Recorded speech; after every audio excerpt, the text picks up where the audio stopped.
جنگ تبوک آج کا موضوع ہے۔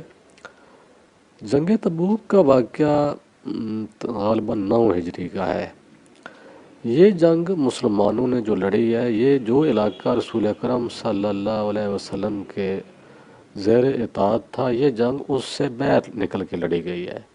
یہ تبوک کا علاقہ اس زمانے میں جو روم کی سلطنت تھی، جس کو آج اٹلی کہتے ہیں، یہ علاقہ روم کا جو بادشاہ تھا اس کے ماتحت تھا۔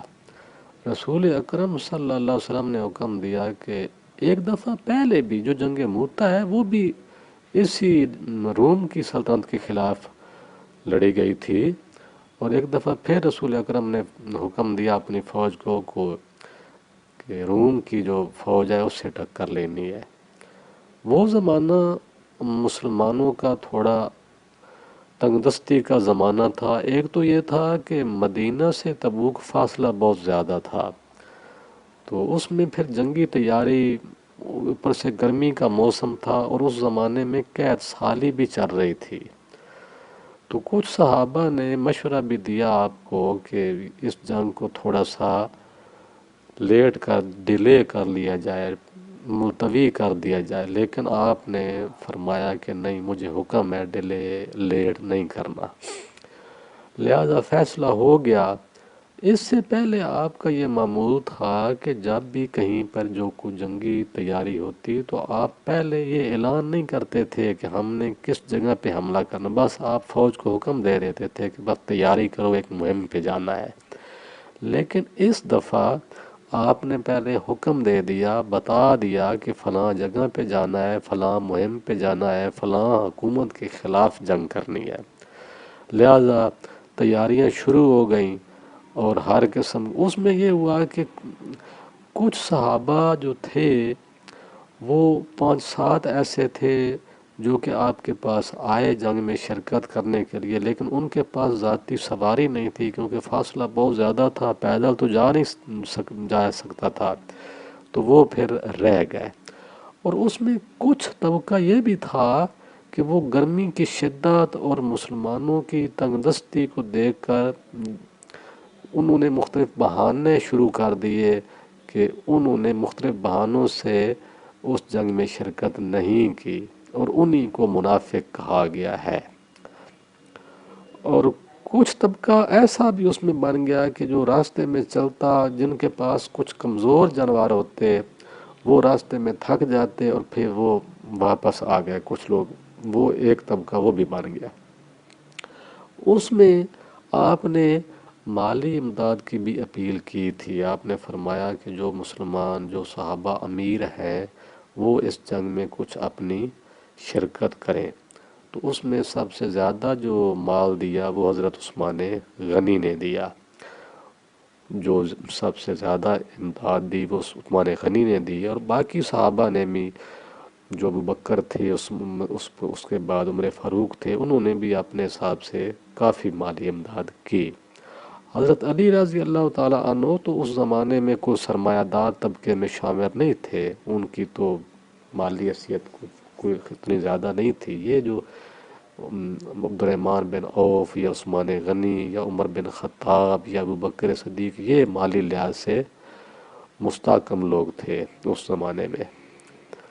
تو اس واقعے میں، اس جنگ میں یہ ہوا کہ ایک تو واقعہ بڑا مشہور ہوا کہ رستے میں ایک مقام آتا تھا حجر کا، جب وہاں پر آپ کا قافلہ گیا تو آپ نے منع کر دیا کہ اس جگہ پہ اللہ تعالیٰ کا عذاب آیا ہے پہلے، کچھ صدیاں پہلے، تو اس جگہ پہ جو ہے نا قیام نہیں کرنا، تھوڑا دور قیام کرنا ہے، اور وہاں پر کسی چشمے یا کسی جگہ سے پانی بھی نہیں پینا۔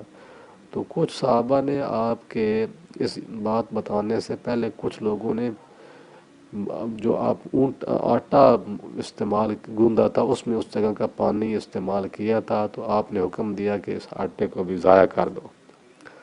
تو وہاں پر جاتے ہوئے ایک واقعہ یہ بھی پیش آیا کہ آپ کا جو رسول اکرم صلی اللہ علیہ وسلم کا ایک اونٹ گم ہو گیا، تو اس میں تلاشی شروع ہو گئی۔ آپ نے کہا کہ اس کو ڈھونڈ لے آؤ۔ کافی تگ و دو کے بعد اونٹ نہیں ملا۔ اتنے میں ایک آدمی جو اسی فوج میں شامل تھا، ظاہر ہے اس کو صحابی ہم تو کہہ سکتے ہیں، اس کا بھی ذکر آتا ہے، اس کا نام میرے ذہن میں اب نہیں آ رہا۔ اس نے اعتراض کیا تھا اس نے کہا کہ آپ ایک طرف تو کہتے ہیں کہ میں اللہ کا نبی ہوں، اور دوسری طرف آپ کو اپنے اونٹ کا بھی پتہ نہیں ہے۔ تو اس وقت جو ہے فوری طور پر اللہ تعالیٰ نے وحی کے ذریعے بتا دیا کہ یہ اونٹ جو آپ کا ہے فلاں پہاڑ کے نزدیک ہے، اور اس کی جو وہ رسی ہے وہ ایک درخت کے ساتھ الجھی ہوئی ہے۔ تو لہٰذا پھر اسی بندے کو آپ نے، ہاں اس کا نام مجھے یاد آ گیا، اس کا نام ہے زید بن نصیب۔ اسی زید کو پھر آپ نے بھیجا کہ جاؤ وہاں اونٹ کھڑا ہے، اس کو پکڑ لے آؤ، اور ساتھ یہ بھی بتا دیا کہ غیب کا علم تو اللہ تعالیٰ ہی جانتا ہے، لیکن جو وہ مجھے بتانا چاہے وہ مجھے بتا دیتا ہے، اسی کی طاقت سے ہی میں آپ کو بتاتا ہوں۔ تو اب مجھے اللہ تعالیٰ نے بتا دیا ہے، تو اب جاؤ وہاں اونٹ کھڑا ہے لے آؤ۔ پھر اسی بندے کو بھیجا گیا، وہ گیا اور اونٹ لے آیا۔ تو اس میں حضرت ابو ذر غفاری بھی شامل تھے، ان کا اونٹ کمزور تھا، وہ راستے میں تھک گیا، وہ پھر اتر گئے اونٹ سے۔ تو رسول اکرم نے فرمایا کہ اس کو کچھ نہ کوئی، اس کا اونٹ کمزور ہے، لہذا وہ بھی اس جنگ میں شرکت نہیں کر سکے۔ تو اب آتے ہیں کہ جب آپ کا قافلہ وہاں پہنچ گیا تو وہاں کیا حالات ہوئے، جنگ کی صورتحال کیا بنی، اب اس نقطے پہ آتے ہیں۔ تو آپ کا جو قافلہ وہاں پہنچ گیا تبوک، تو ایلا کا رئیس آپ کی خدمت میں حاضر ہوا، اس نے جزیہ دے کر آپ سے صلح کر لی۔ اسی طرح اور بھی کچھ قبائل آپ کے ساتھ آپ کے سامنے آئے، انہوں نے بھی جزیہ دینے کا وعدہ کر لیا، اور آپ نے ان کو بھی امان دی۔ تو رسول اکرم صلی اللہ علیہ وسلم نے خالد بن ولید کو بلا کر ان کو دوما کے عقیدر کے مقابلے پر روانہ کیا۔ اس کا اصل نام تھا عقیدر بن عبد الملک، تو یہ دوما کا رئیس تھا اور مذہباً نصرانی تھا۔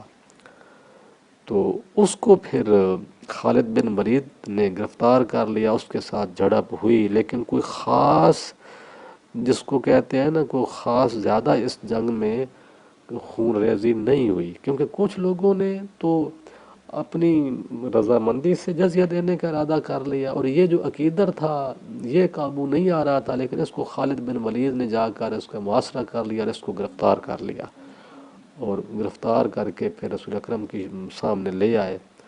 پھر اس سے بہت زیادہ رقم لی گئی، اس سے پھر فدیہ لیا گیا، اور فدیہ لے کر اس کو بھی چھوڑ دیا گیا، واپس وہ اپنے قبیلے میں چلا گیا۔ وہ نہ اسلام اس نے قبول کیا اور نہ ہی آپ نے اس کو قتل کیا، بلکہ اس سے فدیہ لے کر اس کو چھوڑ دیا گیا، چونکہ وہ کافی امیر آدمی تھا اور اس وقت مسلمانوں کو مالی امداد کی بھی ضرورت تھی، اس لیے مشورے سے پھر اس کا فدیہ لیا گیا، اور فدیہ بھی اس نے کافی زیادہ دیا کیونکہ امیر آدمی تھا۔ اس طرح پھر وہ واپس چلا گیا، بچ گیا۔ اس طریقے سے یہ جنگ کچھ 10-12 دن آپ نے محاصرہ رکھا، پھر آپ نے حکم دیا اپنی فوج کو کہ اب آپ واپس چلے جائیں واپس۔